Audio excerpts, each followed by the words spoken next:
महिला सक्षम असेल तरच कुटुंब सुव्यवस्थित. मानसिंग खोराटे यांचं वक्तव्य. महिला भगिनींच्या चेहऱ्यावर हसू फुलवण्यासाठी ही संधी मला द्या. महिला सक्षम असेल तर कुटुंब व्यवस्थित असतं आणि महिलांना सक्षम करण्यासाठी मला संधी द्या असं आवाहन मानसिंग खोराटे यांनी केलंय. तर महिला भगिनी अडचणीत असल्याचा गैरफायदा मायक्रो फायनान्स कंपन्या घेत आहेत.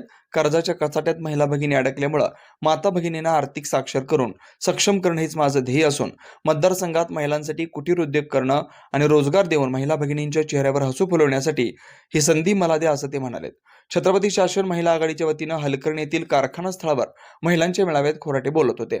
यावेळी महिला आघाडीच्या अनिता नाईक यांनी चंदगड मतदारसंघात कोणीही छत्रपती शासन महिला आघाडीला मदत केली नाही ही खंत खोराटे यांनी व्यक्त केली आणि कोरोना काळात त्यांच्या पाठीशी कोणी उभं राहिलं नाही. केवळ राजकारणासाठी महिलांचा वापर केला जातो. किमान आता तरी या महिलांना न्याय मिळावा, त्यांना एक खंबीर आधार मिळावा, यासाठी आगामी विधानसभेत खोराटे यांना पाठिंबा देत असल्याचं सांगितलंय. आज मतदारसंघात लहान लहान उद्योग व्यवसाय आणून स्थानिक तरुणांनी महिलांना रोजगार हे विजन असून महिलांना जर पाठबळ मिळालं तर त्या कुठेच कमी पडणार नाहीत असा विश्वास व्यक्त करून महिलांच्या हाताला काम हेच प्राधान्य असल्याचं खोराटे म्हणाले.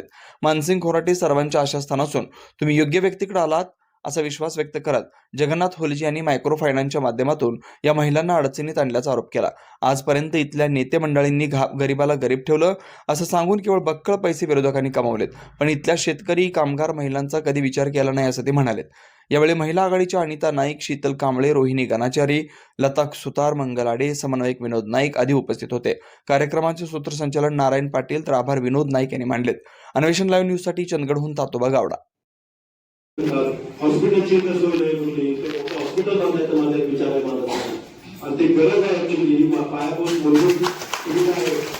आजकाल बऱ्याच जणांना बारीक सारीक काहीतरी लागलं तरी थोडंसं मोठा असलं तर पुन्हा मुंबई, कोल्हापूर, बेळगाव गाठावं लागतं. प्रत्येकाला ते शक्यच होत असं नाही, पैशाची पण तडजोड असते.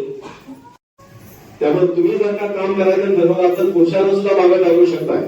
फक्त तुम्हाला एक सपोर्टची गरज आहे आणि ते 100% सांगता मी तुम्हाला तिथं आज नारायण पाटील बोलले तर मी 100% करू शकतो. मी करून दाखवणार एक मोठ्या स्केलमध्ये करून